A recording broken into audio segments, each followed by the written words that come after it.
नमस्कार। आप देख रहे हैं द पब्लिक और मैं सुभाष चौधरी हूं। लोकसभा चुनाव 2024 की पूरी प्रक्रिया लगभग संपन्न हो चुकी है। अब मतगणना बाकी है, जो एक दिन बाद लगभग 20 घंटे बाद अब से यानी 4 जून को ये प्रक्रिया भी पूरी हो जाएगी और यह पता चल जाएगा कि मतदाता ने इस बार देश की सत्ता किसको सौंपा है। लेकिन उससे पहले आरोप प्रत्यारोप के दौर बिल्कुल चरम पर हैं। कांग्रेस पार्टी ने एक दिन पहले इलेक्शन कमीशन ऑफ इंडिया से मिलकर उनके साथ, हालांकि इंडिया गठबंधन के दल भी शामिल थे, मिलकर 4-5 मांगे उनसे की थी। उनकी प्रमुख मांगों में से एक थी पोस्टल बैलेट की गिनती पहले करना और उसका रिजल्ट भी अनाउंस कर देना कि किस प्रत्याशी को कितने मिले। उसको आज इलेक्शन कमीशन ऑफ इंडिया ने अपने प्रेस कॉन्फ्रेंस में क्लियर कर दिया है। बहुत सारी बातें ऐसी हैं जो कांग्रेस पार्टी की ओर से उठाई गई हैं।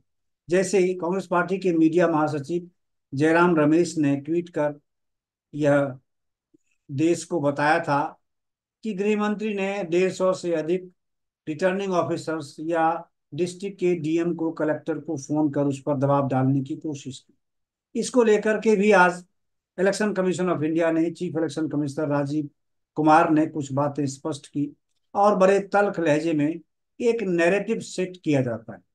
इसको लेकर जाहिर है राजनीतिक प्रतिक्रिया भी लाजमी है। तो राजनीतिक प्रतिक्रिया में भारतीय जनता पार्टी के वरिष्ठ राष्ट्रीय प्रवक्ता और राज्यसभा सांसद सुधांशु त्रिवेदी ने आज पत्रकार वार्ता में कांग्रेस पार्टी पर तीखा हमला बोला। उन्होंने कहा कि इलेक्शन कमीशन पर प्रहार नहीं करना चाहिए, लेकिन जिस तरह किसी से सवाल खड़े किए गए हैं, यह चुनाव के दौरान अव्यवस्था फैलाने की एक कोशिश थी। उन्होंने कहा कांग्रेस पार्टी लोकतंत्र पर हमला करती है, जो ठीक नहीं है। उन्होंने कांग्रेस पार्टी पर यानी विपक्ष पर भड़काऊ बातें करने का आरोप लगाया। यहां तक कहा कि विदेशी ताकतें भी इस दौरान देश में अव्यवस्था फैलाने या गलत नैरेटिव सेट करने या लोगों को कंफ्यूज करने की कोशिश में लगी हुई थी। उन्होंने कहा कि इलेक्शन कमीशन ने विपक्ष की बातों का तर्कसंगत आज जवाब दिया है और विपक्ष की सभी मांगों को उन्होंने माना भी है।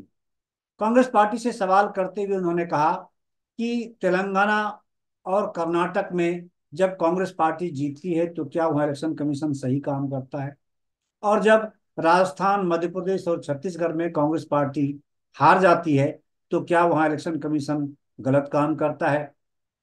उन्होंने कहा कि पंजाब में जब आम आदमी पार्टी जीतती है तो इलेक्शन कमीशन सही काम करता है, और जब हरियाणा में हार जाती है कांग्रेस पार्टी तो वहां इलेक्शन कमीशन गलत काम करता है। उन्होंने कहा लगता है कांग्रेस पार्टी अपना पराजय स्वीकार करने की स्थिति में नहीं है, जबकि कांग्रेस पार्टी लगातार कई राज्यों में, प्रमुख राज्यों में लगातार पराजित होती रही है। उन्होंने कहा कि गुजरात 1990 से कांग्रेस पार्टी फिर सत्ता में नहीं आ पाई है। बिहार में पिछले कई दशक से कांग्रेस पार्टी सत्ता से 1989 के आसपास से ही वो सत्ता से बाहर है। उत्तर प्रदेश में लगातार कई दशक से कांग्रेस पार्टी सत्ता से बाहर है। इसी तरह तमिलनाडु में और पश्चिम बंगाल में भी,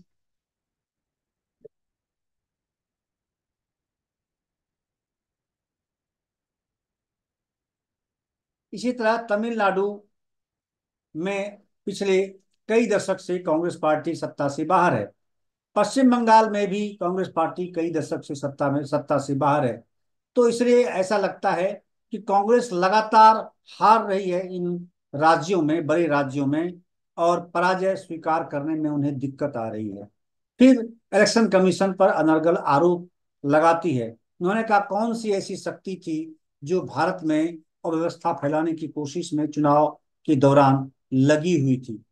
आइए आपको सुनवाता हूं सुधांशु त्रिवेदी ने क्या कुछ कहा कांग्रेस पार्टी के स्टैंड को लेकर, चुनाव प्रचार, चुनाव की प्रक्रिया को लेकर, इलेक्शन कमीशन के कंडक्ट को लेकर जो कांग्रेस पार्टी ने बातें कही थी, आरोप लगाए थे, उस पर भाजपा का क्या कहना है। सुनिए सुधांशु त्रिवेदी को। मित्रों, देश में चुनाव की प्रक्रिया अपने अंतिम चरण में है। चुनाव समाप्त हो गए, परंतु इन चुनावों में जहां एक तरफ विश्व के सबसे बड़े, व्यवस्थित और तकनीकी दृष्टि से, न्यू टेक्नोलॉजी से एप्रोप्रिएटेड इलेक्शंस हुए, वहीं उसी के साथ बहुत दुख की बात यह है, देखिए चुनाव होते रहते हैं, सरकारें आती जाती रहती हैं, परंतु देश और लोकतंत्र की मर्यादा और लोकतंत्र की लोकलाज और लोकतंत्र की प्रतिष्ठा पर सवाल नहीं उठने चाहिए थे।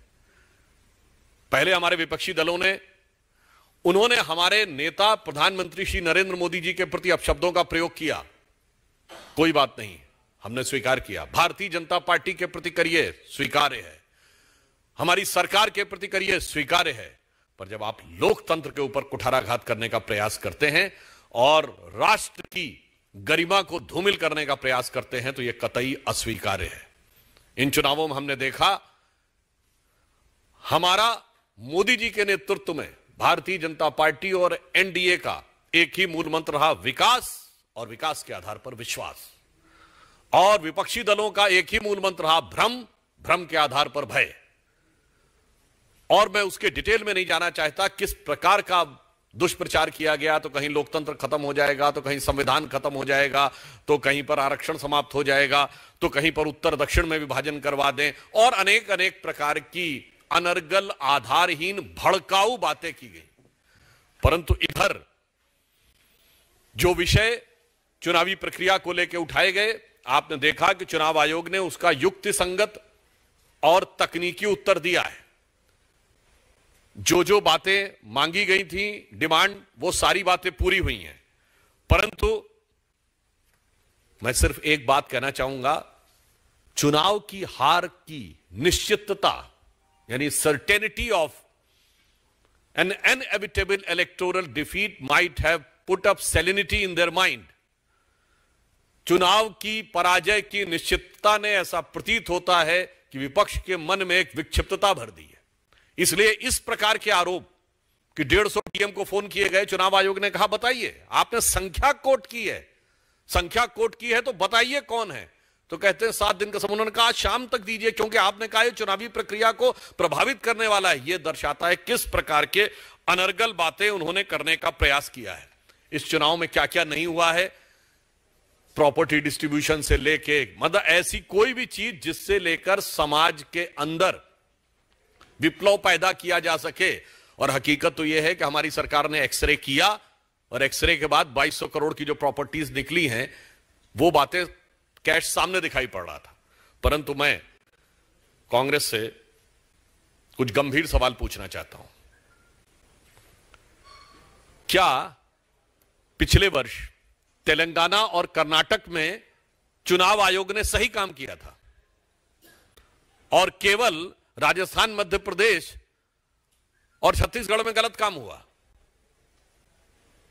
क्या 2018 में राजस्थान और छत्तीसगढ़ में अच्छा काम किया था और 2023 में गड़बड़ हो गया? तो मैं विपक्ष से पूछना चाहता हूं, आप उत्तर से दक्षिण तक चलिए, ये किस प्रकार की आप भ्रम फैलाने वाली निम्न स्तरीय बातें कर रहे हैं? मतलब उनके हिसाब से चुनाव आयोग ने पंजाब में अच्छा काम किया, हरियाणा में अच्छा काम नहीं किया, हिमाचल में अच्छा काम किया, उत्तराखंड में अच्छा काम नहीं किया, दिल्ली में अच्छा काम किया, उत्तर प्रदेश में अच्छा काम नहीं किया, और उसके बाद उसने बंगाल में अच्छा काम किया था और तेलंगाना में अच्छा काम किया, मगर क्या बताएं गुजरात और महाराष्ट्र में अच्छा काम नहीं किया। फिर उसने तमिलनाडु में अच्छा काम किया, फिर उसने कर्नाटक में अच्छा काम किया, मगर असम में अच्छा काम नहीं किया, फिर केरल में भी अच्छा काम किया, मगर क्या बताएं फिर इस बार राजस्थान, मध्य प्रदेश में गड़बड़ काम कर दिया। यह कह के आप साबित क्या करना चाहते हैं? जय पराजय होती रहती है, परंतु लोकतंत्र के ऊपर आक्षेप मत करिए। और अंदर लाइटर नोट कहूं, पूरे देश को पप्पू समझने का प्रयास मत करिए। मैंने किसी व्यक्ति का नाम नहीं लिया है, मैंने सिर्फ यह बात कही है कि आप उत्तर से दक्षिण तक देख रहे हैं और उसके बाद, और मैं यह भी कहना चाहता हूं, पराजय दिख रही है तो पराजित आप अनेक बार हुए हैं। जब आपके यहां से सत्ता गई तो दोबारा लौट के नहीं आई। मैं याद दिलाना चाहता हूं, 1967 में आप तमिलनाडु से गए, आज तक लौट के नहीं आए। 1977 में कांग्रेस वेस्ट बंगाल से गई, आज तक लौट के नहीं आई। 1989 में यूपी बिहार से गए, आज तक लौट के नहीं आए। 1990 में गुजरात में गए, बीच में जनता दल का कांग्रेस में कुछ समय के लिए विलय हो गया था, आज तक लौट के नहीं आए। मेरे भाई, आप अनेक बार हार चुके हैं और ऐसे हारे हैं कि वो वेंट सो ऐसो वेंट की केम ही ना ही। तो भाई अगर केंद्र में आपको मोदी जी के नेतृत्व में एक प्रबल दिखाई पड़ रहा है नेतृत्व, तो ईमानदारी से लड़िए, परंतु लोकतंत्र को लांछित मत करिए। मतलब इनकी हालत जानते क्या हो गई है? जैसे पुराने जमाने के बिगड़े दिल शहजादे होते थे ना, हम गलत नहीं हो सकते, सब गलत है। इलेक्शन कमीशन गलत हो सकता है, कोर्ट गलत हो सकता है, लोकतांत्रिक व्यवस्था गलत हो सकती है, जनता गलत हो सकती है। इसलिए मैं सिर्फ यह कहना चाहूंगा, ईमानदारी से चुनाव परिणाम की प्रतीक्षा करिए। हम भी प्रतीक्षा कर रहे हैं। आज तो अब 24 घंटे की भी बात नहीं रह गई है। 20 घंटे के बाद दूध का दूध और पानी का पानी हो जाएगा। आपको जितना मट्ठा करना था आपने कर दिया, परंतु छाछ का छाछ और दूध का दूध भी साफ हो जाएगा। परंतु मैं अंत में सिर्फ यह कहना चाहूंगा कि अब तो अनेक लोग यह भी स्वीकार करने लगे हैं। हमें इस बात का शक यह होता है कि ठीक है, कौन सी ऐसी शक्तियां थी जिन्होंने भारत के अंदर अनरेस्ट पैदा करने का कोई मौका नहीं छोड़ा, और आज भारतीयों के मन में यह संदेह है कि चुनाव के परिणाम के समय भी कहीं ये कौन सी अज्ञात शक्तियां हैं जिनके द्वारा जाने में या अनजाने में ये लोग संचालित होते हुए नजर आ रहे हैं। क्योंकि अनेक मीडिया में इस प्रकार की बातें आई थी कि देश के अंदर और देश के बाहर से बहुत सी शक्तियों ने इस बात के लिए प्रयत्न और संकल्प किए थे कि वो सरकार को नहीं आने देंगे। आप लड़िए ईमानदारी से, और जो हो उस निर्णय को स्वीकार करिए। तो मैं सिर्फ ये कहूंगा, अभी जो फिलहाल एग्जिट पोल के जो रिजल्ट्स आए हैं, हम लोग बचपन में कांग्रेस एक नारा देती थी कि सारे भारत से नाता है और सरकार चलाना आता है। अब जनता ने बता दिया कि सरकार चलाना किसे आता है और सारे भारत से नाता भी टूट गया। अब इनका नारा केवल एक हो गया है, लोकतंत्र नहीं सुहाता है, इसलिए केवल बवाल मचाना आता है। तो मैं अंत में सिर्फ ये कहना चाहूंगा कि कांग्रेस पार्टी जवाब दे कि आप लगातार अनेक राज्यों में चुनाव हारे हैं, अनेक राज्यों में चुनाव जीते हैं। चुनावी प्रक्रिया और लोकतंत्र के ऊपर आघात भारत का कोई भी भारतवासी स्वीकार करने को तैयार नहीं है। चुनाव की हार जीत के लिए आप परिपक्व विपक्ष की भूमिका कैसे निभाई जानी चाहिए हमसे सीखिए। हम सबसे लंबे समय तक विपक्ष में रहे हैं, सबसे ज्यादा चुनाव हारे हैं, मगर कभी भी इस प्रकार का आचरण नहीं किया है। तो अब साबित हो गया, ना कांग्रेस को सरकार चलाना आता है, ना विपक्ष की भूमिका निभाना आता है। धन्यवाद।